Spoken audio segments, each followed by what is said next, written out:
Romanos, capítulo 2, versos 5 ao 10. Mas, segundo a tua dureza e coração impenitente, acumulas contra ti mesmo ira para o dia da ira e da revelação do justo juízo de Deus, que retribuirá a cada um segundo o seu procedimento. A vida eterna aos que, perseverando em fazer o bem, procuram glória, honra e incorruptibilidade, mas ira e indignação aos facciosos que desobedecem à verdade e obedecem à injustiça. Tribulação e angústia virão sobre a alma de qualquer homem que faz o mal, a judeu primeiro e também ao grego. Glória, porém, e honra e paz a todo aquele que pratica o bem, ao judeu primeiro e também ao grego. Amém? Mantenha a Bíblia aberta. Esse é um daqueles textos mais fáceis de entender do que de explicar, né?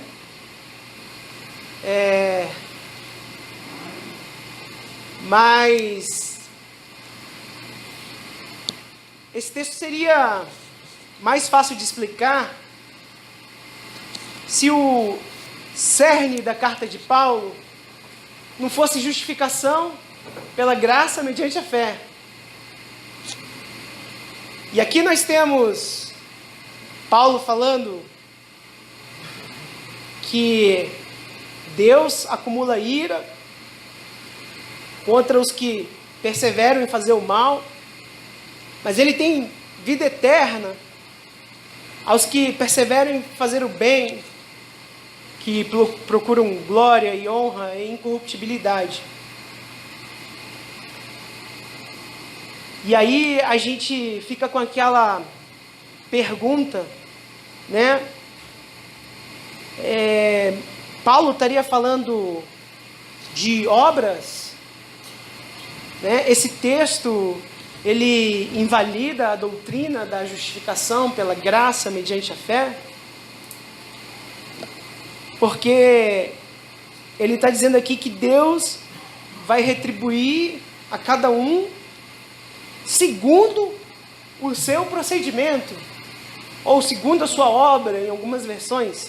Está no verso 6, no final. E aí, pastor? Como é que fica isso? Bom, a gente precisa ter em mente, de forma muito clara, que esse texto não invalida a doutrina da justificação pela graça mediante a fé. Não é por obras, para que ninguém se glorie. Não vem de vós, é dom de Deus, é mediante a fé. Nem a fé vem de você, a fé é dada por Deus. Então, na salvação, não resta glória para o homem, né?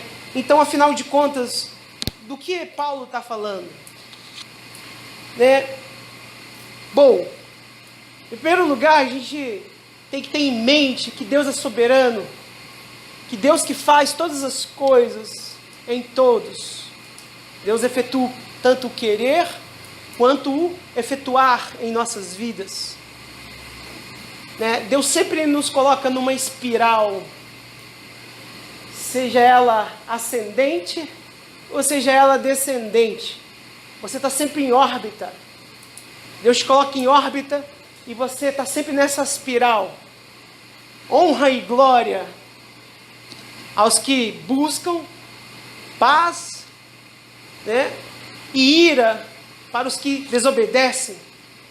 Deus sempre vai te colocar numa fila, ou na fila dos desobedientes, ou na fila dos obedientes, ou na fila dos limpos, para que se limpem mais, ou na fila dos sujos, para que se sujem mais. É Deus quem faz você frutificar para a vida, e é Deus também quem faz você afundar ainda mais no seu pecado, para que você seja responsabilizado pelo seu pecado, ou para que, em se achando humilhado no seu pecado, você não venha a reconhecer a glória de Deus. É o que diz um versículo antes, o 4. Diz assim, e no contexto aqui ele está pedindo para não julgar. Diz assim: ou desprezas a riqueza da sua bondade e tolerância e longanimidade, ignorando que a bondade de Deus é que te conduz ao arrependimento. Então Deus é longânime, até com que está envolvido no pecado, nessa espiral descendente, para o resgatar a qualquer momento.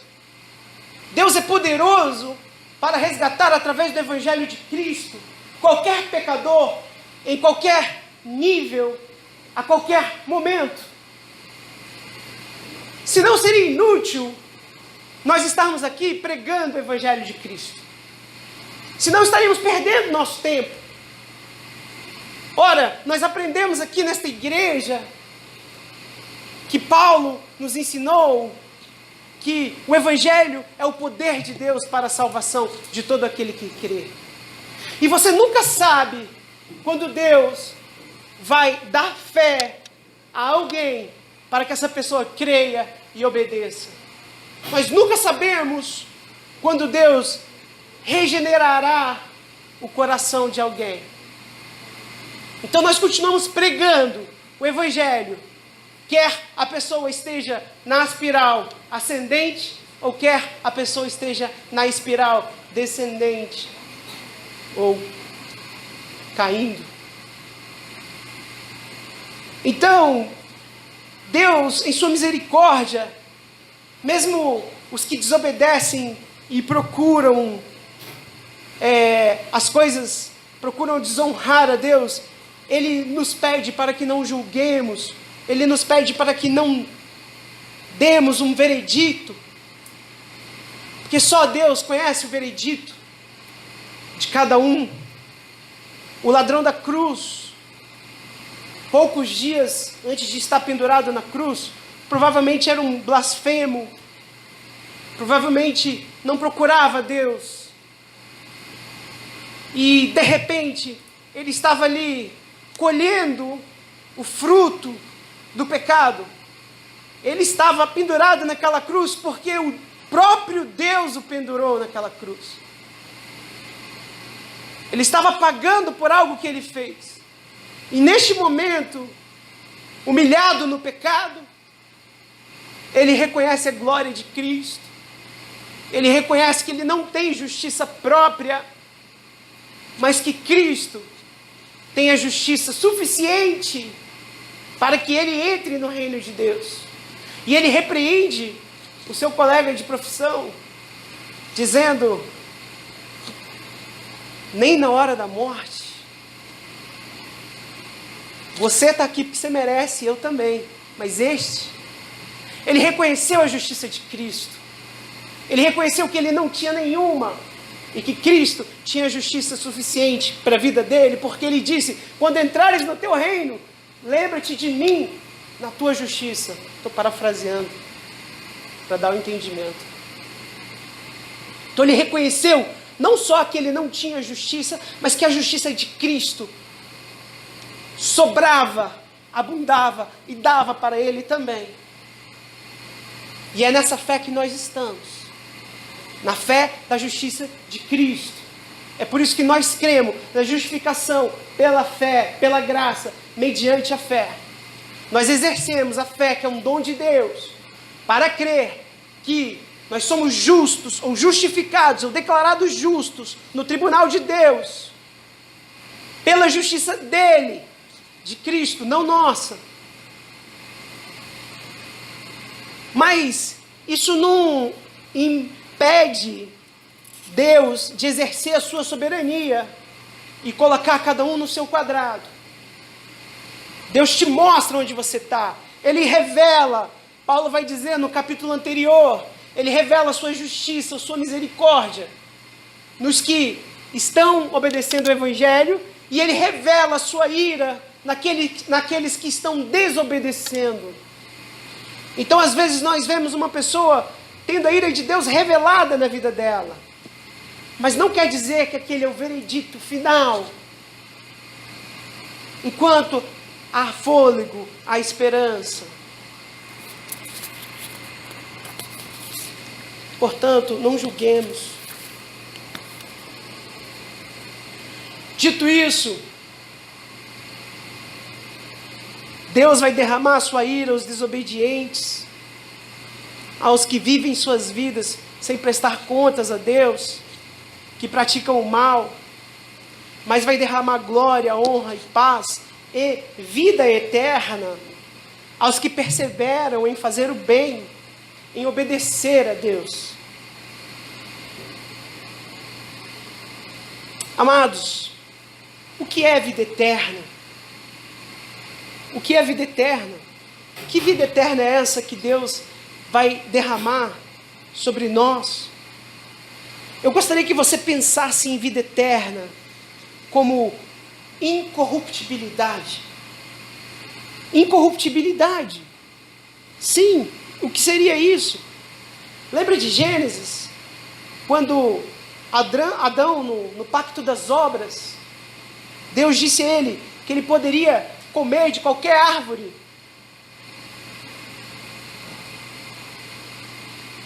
Poderia, no sentido de possibilidade. Era possível que ele comesse de qualquer árvore. Mas duas árvores eram especiais.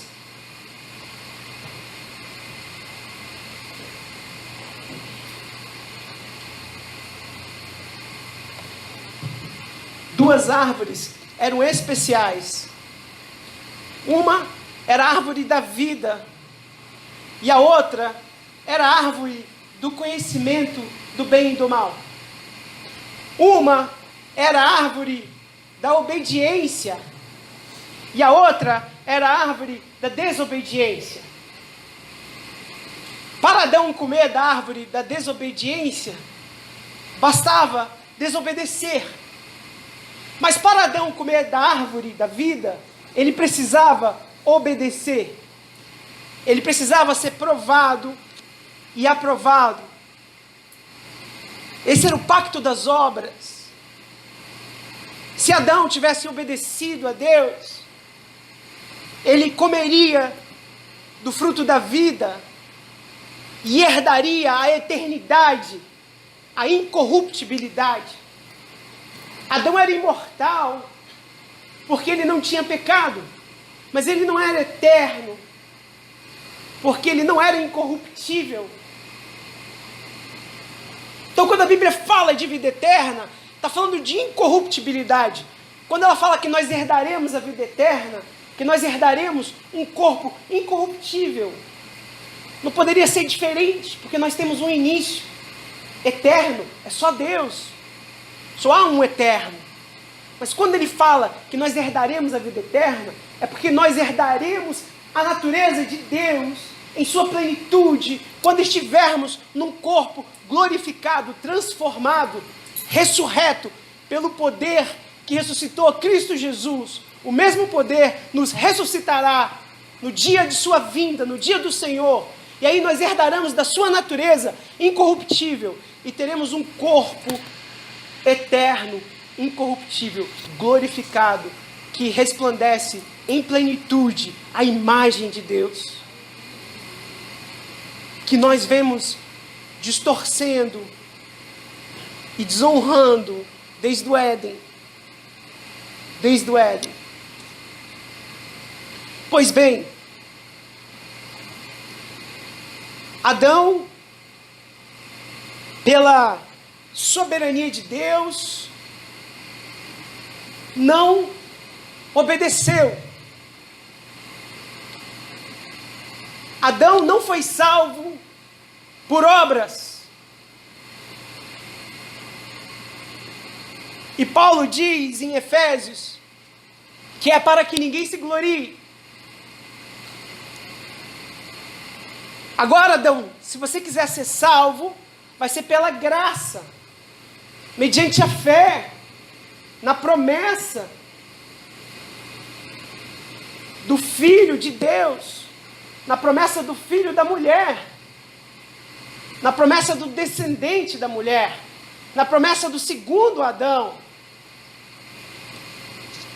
na promessa daquele que virá e conseguirá, por suas obras, glorificar a Deus.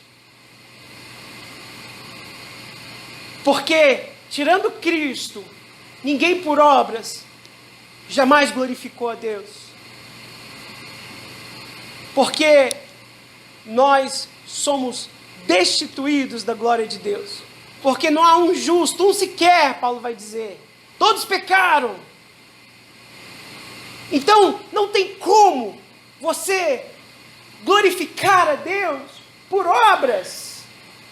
A você só resta agradar a Deus pela fé.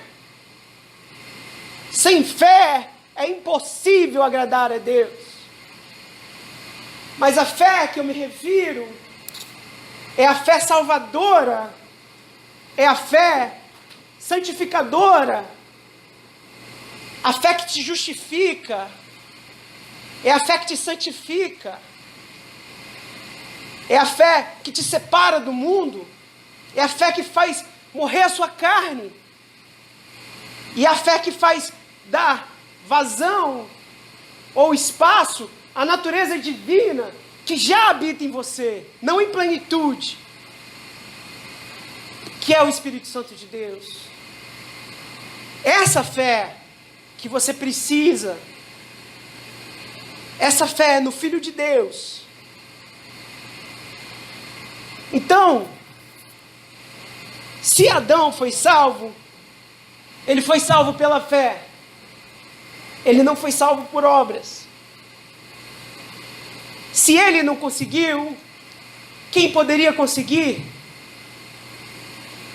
Ora, quem é como Deus? Quem é perfeito como Deus? Senão o próprio Deus.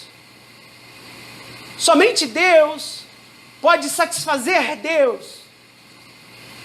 Somente Deus pode apaziguar Deus.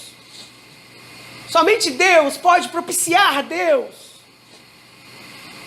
Você tem um Deus irado contra o pecado, contra a humanidade. E você tem um Deus amoroso, salvador. E esse Deus resolve Ele mesmo fazer a obra que vai extinguir, apaziguar a ira dele mesmo contra você, derramando a ira dele nele mesmo. Jesus Cristo na cruz do Calvário é Deus recebendo a ira de Deus. E nós recebendo a justiça de Deus pela fé. Mas não é uma fé qualquer, é uma fé sólida. Estejam prontos para responder qualquer uma razão da vossa fé.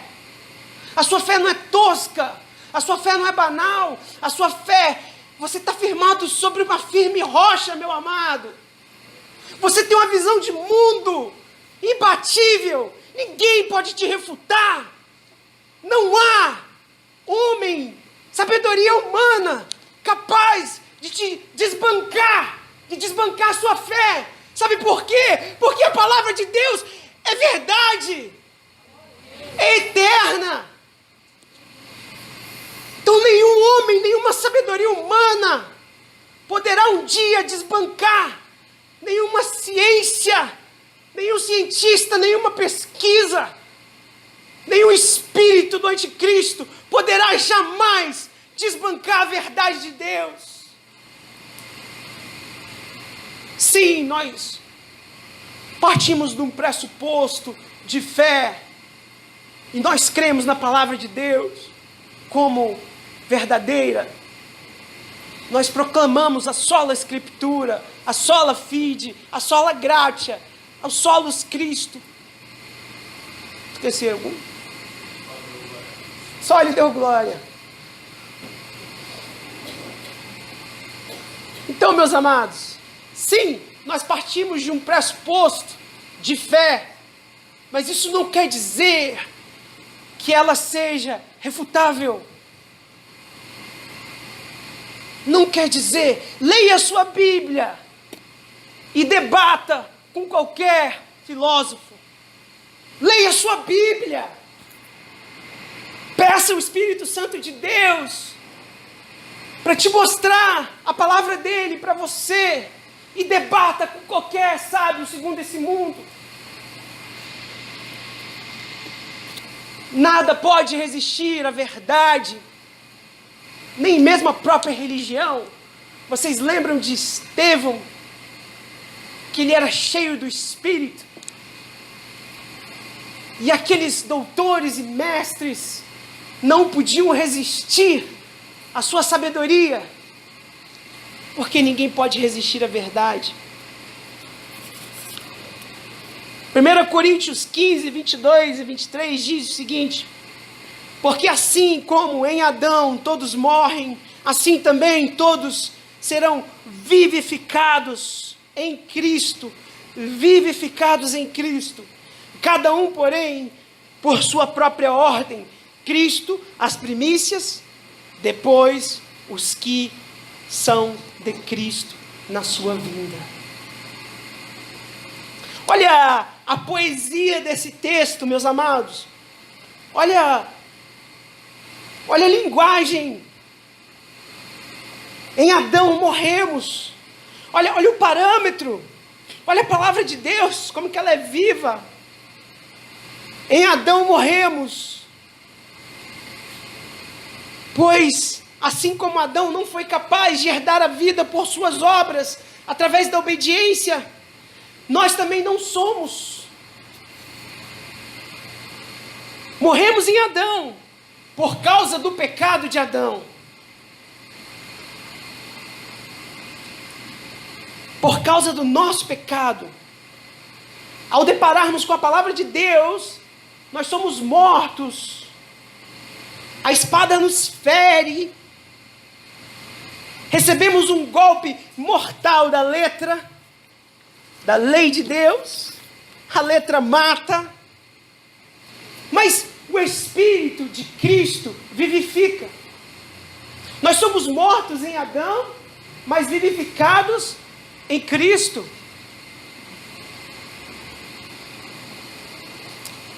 É o que Paulo está falando aqui. Faz parte da nossa herança a morte. A nossa natureza morta. Somos filhos de Adão. Porém, em Cristo, somos vivificados. Alguns versos adiante, em Coríntios 15, Paulo vai dizer: pois assim está escrito, o primeiro homem, Adão, foi feito alma vivente. O último Adão, porém, que é Cristo, é espírito vivificante. Vida eterna é isso. É ter vida em nós. Vida que durará para sempre. Seremos não mais pecadores na ressurreição. Para isso, precisaremos ter a natureza de Cristo. 1 João 5,12 vai dizer: aquele que tem o Filho tem a vida, porém aquele que não tem o Filho de Deus não tem a vida. Se temos o Filho de Deus, temos a vida eterna. Por isso, João 3,36, por isso quem crê no Filho tem a vida eterna. O que todavia se mantém rebelde contra o Filho não verá a vida, mas sobre ele permanece a ira de Deus. Então, o contrário de vida eterna é permanecer na ira de Deus.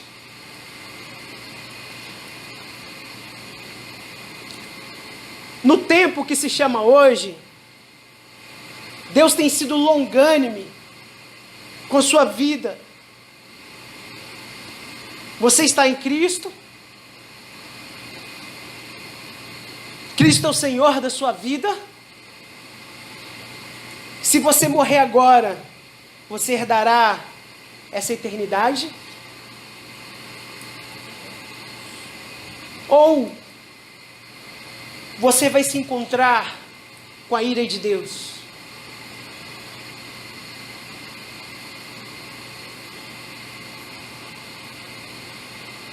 Vida eterna teremos quando em Cristo ressuscitarmos. Porque teremos a natureza de Cristo plena em nós. Essa imagem de Cristo que hoje é revelada através da nossa obediência, da nossa santificação, ela um dia será plena. Plena. Mas pastor, eu achei que eu já tinha a natureza de Cristo em mim. Meu amado irmão, irmã, se você está com sua vida nos caminhos de Cristo, se você tem comunhão com Ele, sim, você já tem a natureza de Cristo em você. Mas ela não é plena. E você continua tendo uma velha natureza. A velha natureza de Adão ainda está em você. Então é mais ou menos assim. Para o crente em Cristo, ele tem o velho Adão brigando com o novo Adão dentro dele. O espírito milita contra a carne e a carne milita contra o espírito. Eu tenho a minha velha natureza caída, que desonra a imagem de Deus, a qual o homem foi criado, e tenho a minha nova natureza, que honra a imagem de Deus, e que faz aflorar em mim a imagem de Cristo.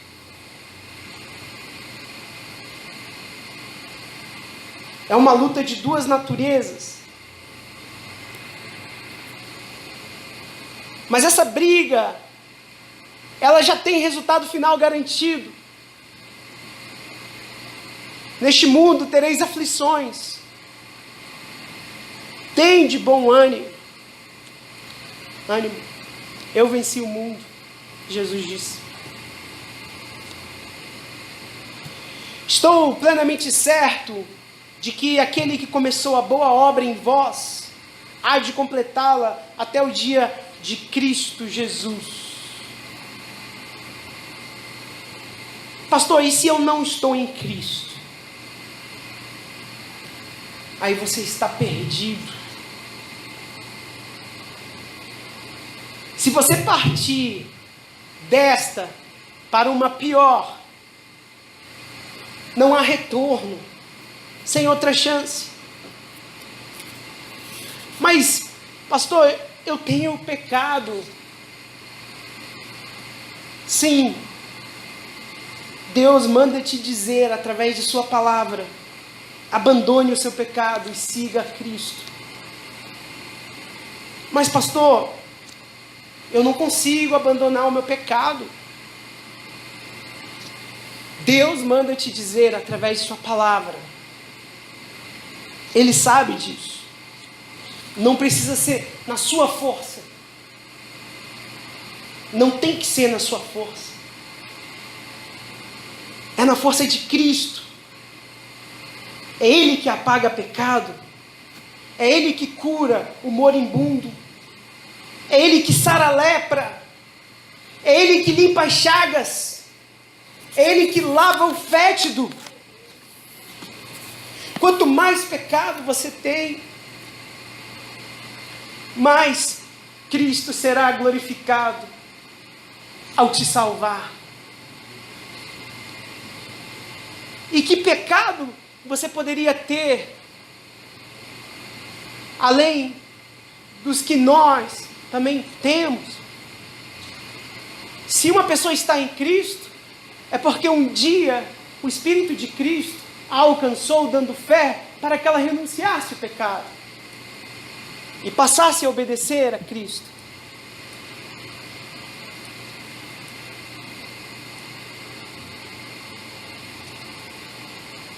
Então, o Evangelho é o poder de Deus para a salvação.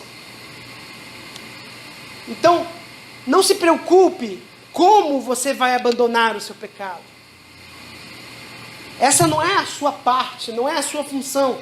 Seja para fazer uma aliança com Cristo, ou seja, se você já tem uma aliança com Cristo, para a santificação. Não se preocupe, como que eu vou fazer para abandonar o meu pecado? Deixa a parte de Deus com Deus. A pergunta é: você crê e confessa que você é um pecador? Sim, ótimo. Você entende que esse pecado faz separação entre você e Deus? Sim, ótimo. Você entende que é impossível você agradar a Deus com essa vida pecadora? Sim, ótimo. Você crê que Jesus é o Filho de Deus? Sim, ótimo. Você crê que Jesus é poderoso para te salvar? Sim, ótimo. Você crê que a justiça dele, assim como aquele ladrão na cruz, você crê que a justiça dele é suficiente para você? Sim, ótimo. Você tem um desejo que Cristo seja o Senhor da sua vida? Sim, ótimo. Então, Deus te deu fé. Então não se preocupe como, porque o como pertence a Ele. Exerça a tua fé. Exerça a tua fé e obedeça. Obedeça a Cristo. Obedeça a Deus. Obedeça a palavra de Deus.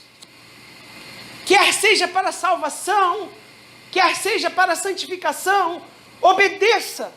Se você crê, se você está desejoso, é porque Deus está trabalhando em seu coração.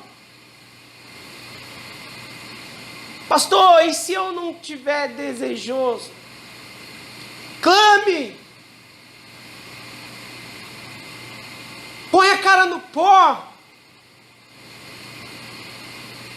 Contrite o seu coração. Pranteie. Pranteie. Porque é loucura.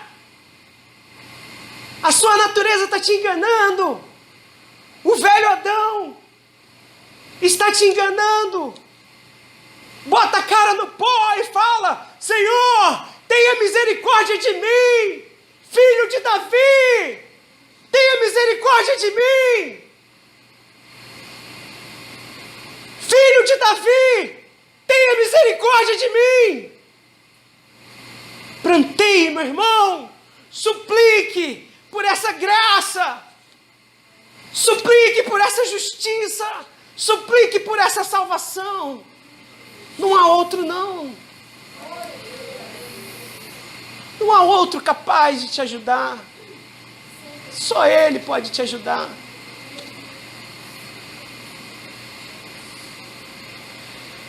Só Ele pode te ajudar, meu irmão. Só Ele. Se Deus te deu essa fé, meu amado, exerça hoje, agora.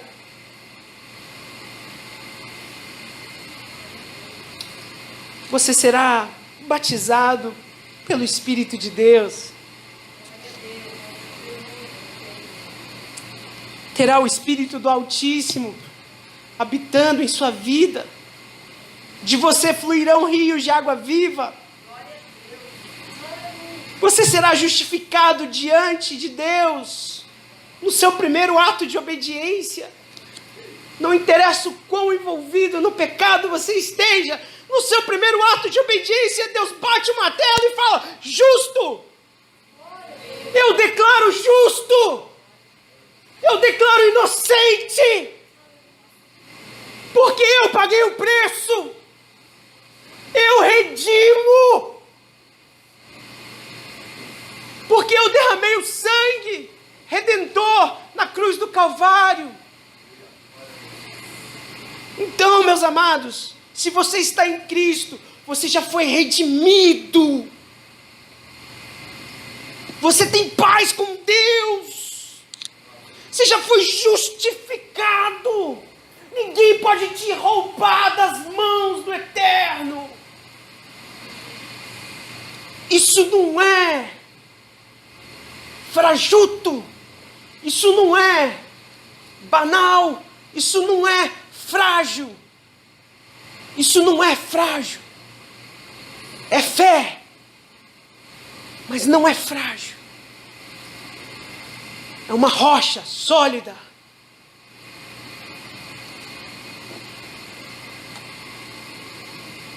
Mas aí fica a pergunta: se eu estou em Cristo e sou nova criatura, se eu já fui justificado e redimido, por que eu tenho que buscar a redenção?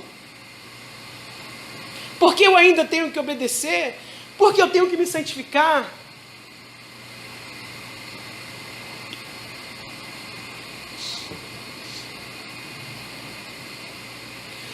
Essa é uma pergunta muito boa.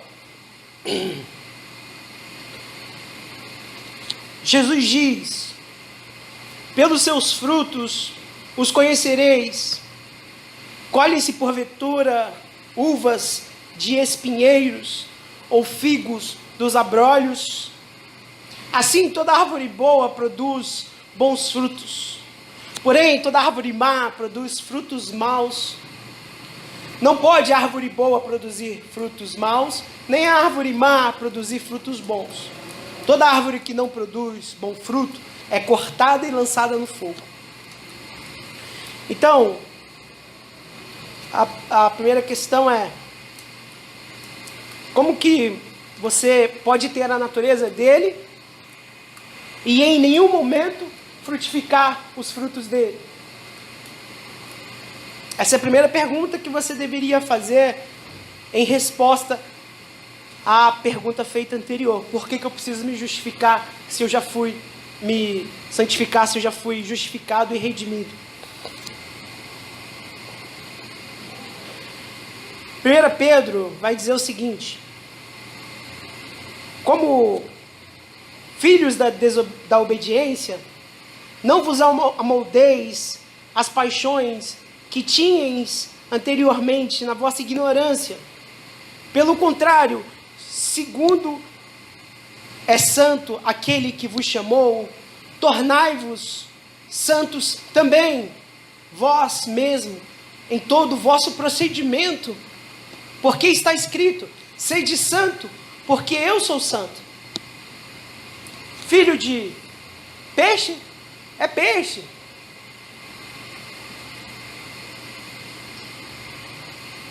Se você está em Cristo, você vai andar em santidade. Entre justificação e glorificação, que é o estágio final, que nós lemos aqui, é a vida eterna, você tem a santificação. Mas por quê? Porque Deus assim quis.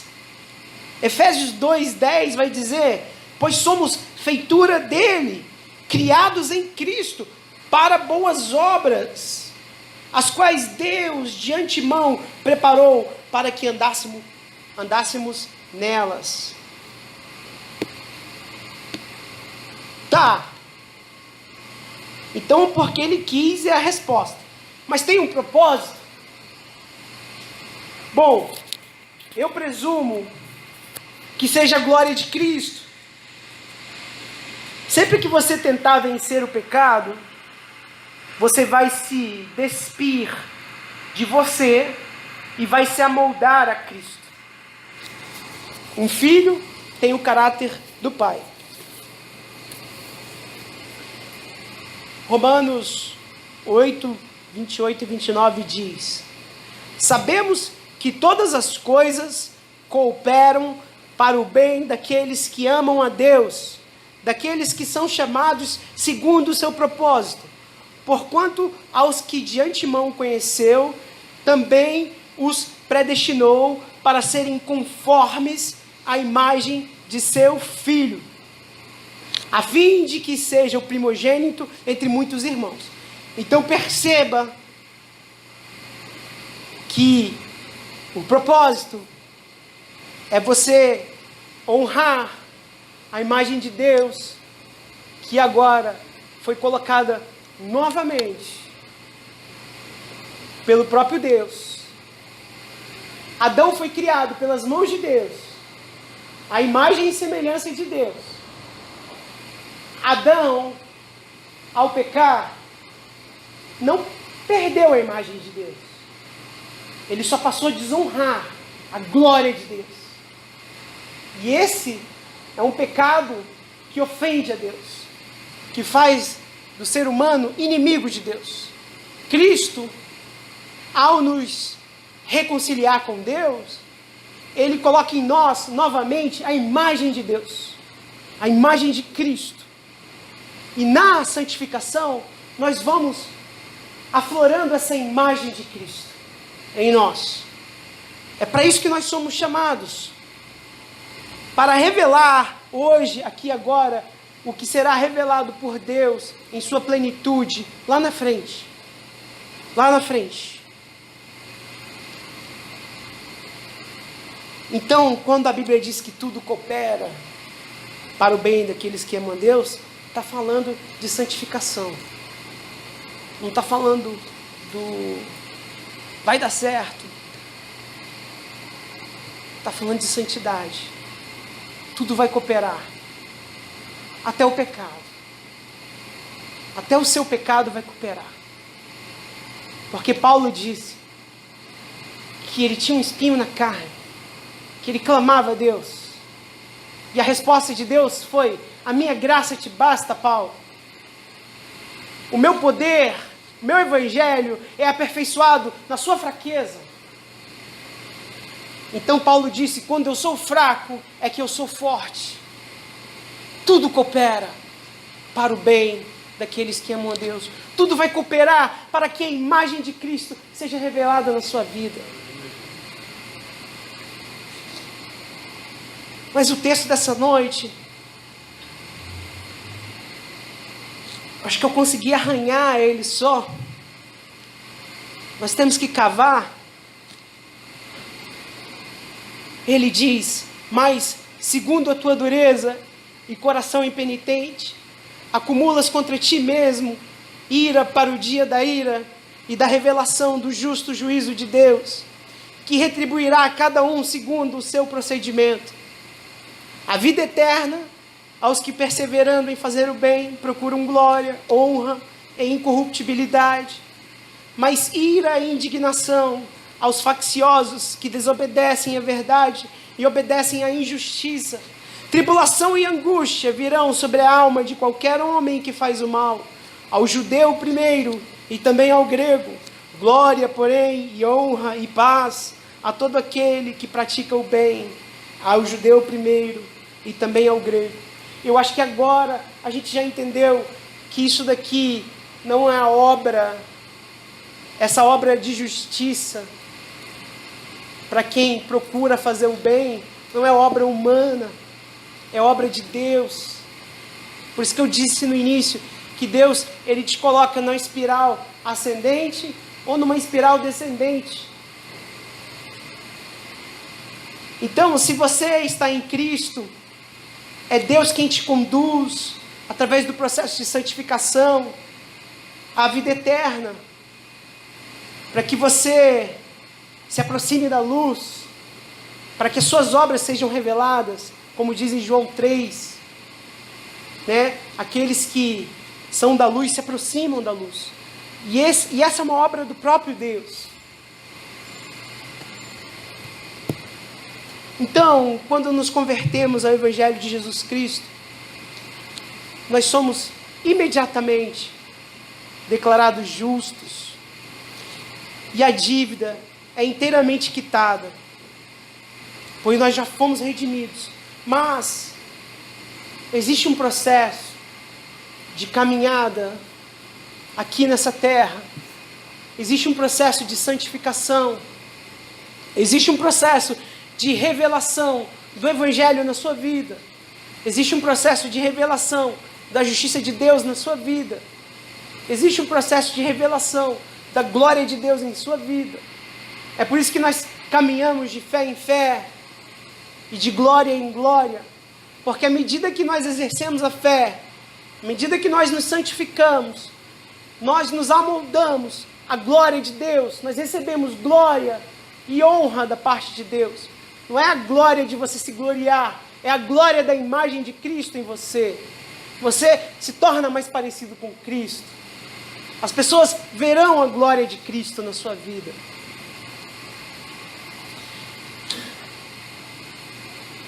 Então, apesar de estarmos num corpo pecador, com desejos pecadores, teremos o espírito de adoção. Por que ele é chamado de espírito de adoção? É porque ele vai promover em você, todos os dias, a imagem do seu Pai em Cristo.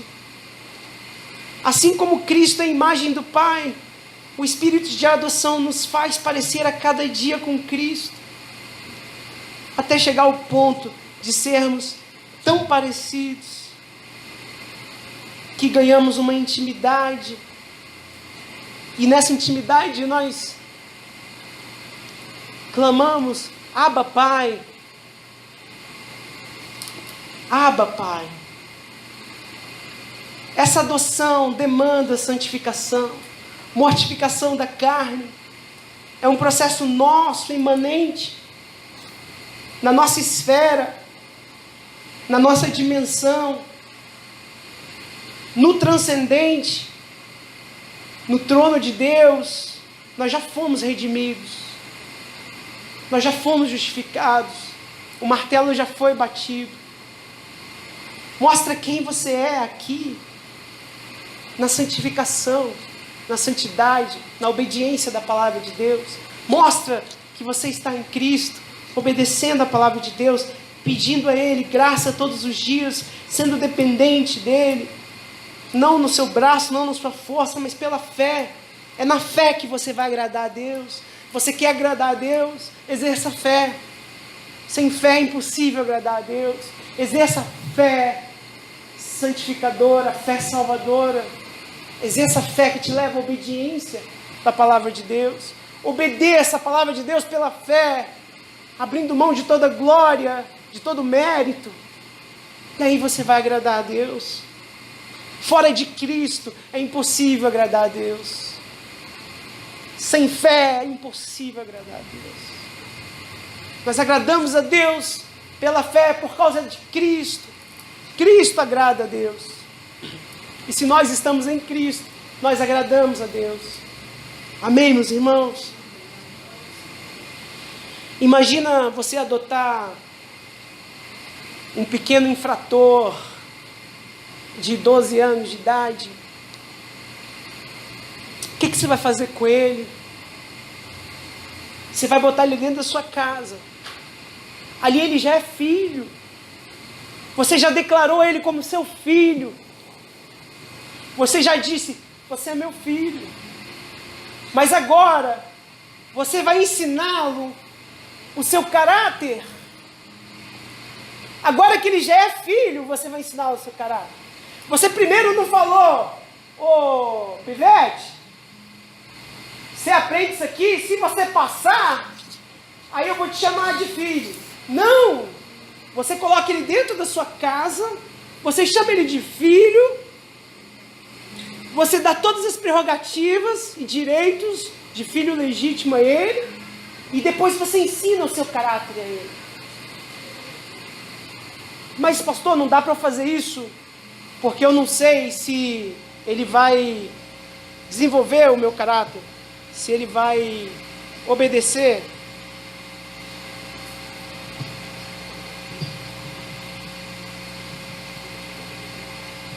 Tem que tirar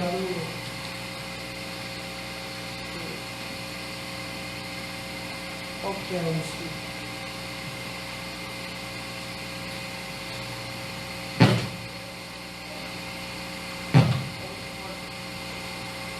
Então, amados, assim é o processo de adoção. Você é adotado por Deus e depois Deus desenvolve em você o caráter dele. Talvez você não possa garantir que ao botar um menor infrator dentro da sua casa, ele vai ter o seu caráter. Mas Deus pode garantir que ao te escolher, ele vai botar em você o caráter dele. Porque aquele que iniciou a obra, ele é poderoso para concluí-la até o dia do Senhor.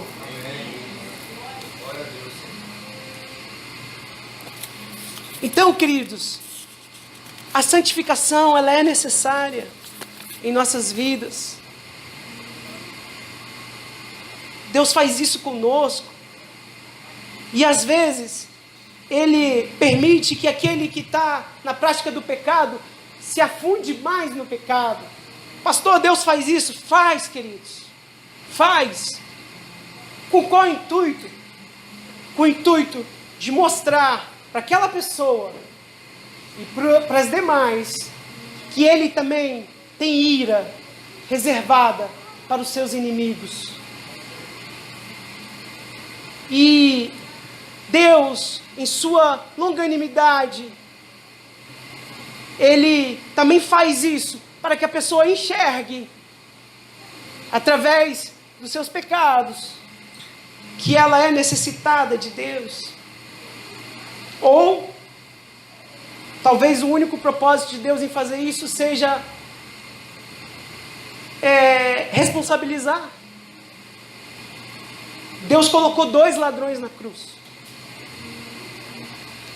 Os 2 foram tirados a glória. Os 2 estavam sendo humilhados. Mas somente um, mesmo no estado de humilhação, somente um reconheceu a justiça de Cristo. Tinha um outro que, mesmo estando pendurado na cruz, se sentia no direito de escarnecer de Cristo. Desce daí, salva você e salva nós, se você é o Filho de Deus. Miserável, naquela situação, nem naquela situação, ele reconheceu a justiça de Deus. Então, às vezes, o propósito de Deus é só responsabilizar mesmo.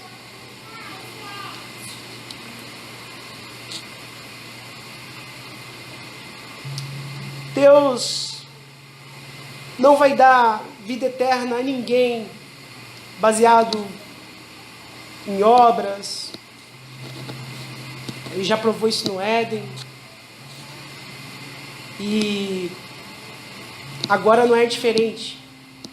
Então nós temos que contritar o nosso coração e clamar a Deus misericórdia sobre as nossas vidas, para que Ele derrame sobre nós fé salvadora e fé que nos faz obedecer a palavra dEle, nos faz sermos santos como Ele é santo. Nós vamos ter que continuar em outro sermão em cima desse texto, porque tem mais coisa para a gente cavar aqui. Mas era preciso entender antes o que não está se dizendo aqui. E em seguida entender o que está sendo dito aqui. Eu convido os irmãos a se colocarem de pé.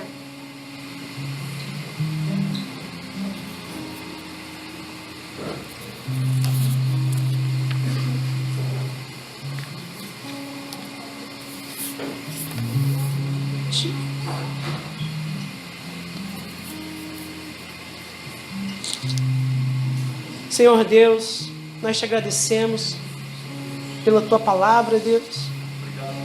Nós te agradecemos pelo Senhor Jesus Cristo. Nós te agradecemos pela tua misericórdia, Deus.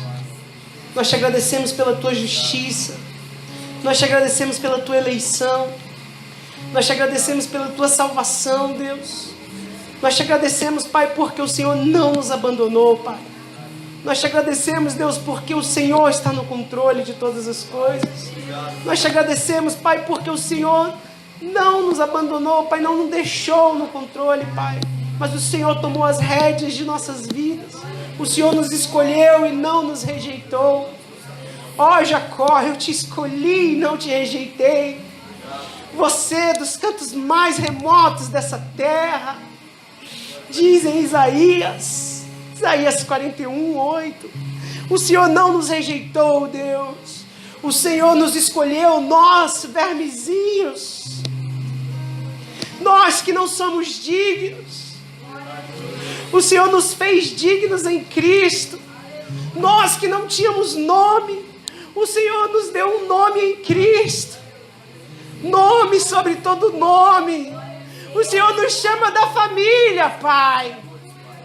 Nós clamamos, Abba, Pai, pelo Teu Espírito de adoção. Oh, Pai, o Teu Espírito, Deus, que habita em nós. Oh, Pai, o Teu Espírito, Pai, testifica, Pai, que nós somos filhos de Deus, Pai. Nos ajuda, Pai, essa igreja a caminhar, Deus, inclinados para o Teu Espírito, Pai, contristados de coração, Pai, diante do pecado, confessos, ó Pai, que a cada dia, Pai, nós não venhamos a brincar com o pecado, mas nós venhamos a confessá-lo, Deus, todos os dias, Pai, te clamando por misericórdia, te clamando por justiça, Deus, te clamando por auxílio, Pai. Nos auxilia, Deus. Não nos abandona, Pai. Não tira de nós o Teu Espírito, Pai. Tira de nós, Deus, tudo aquilo que não te agrada.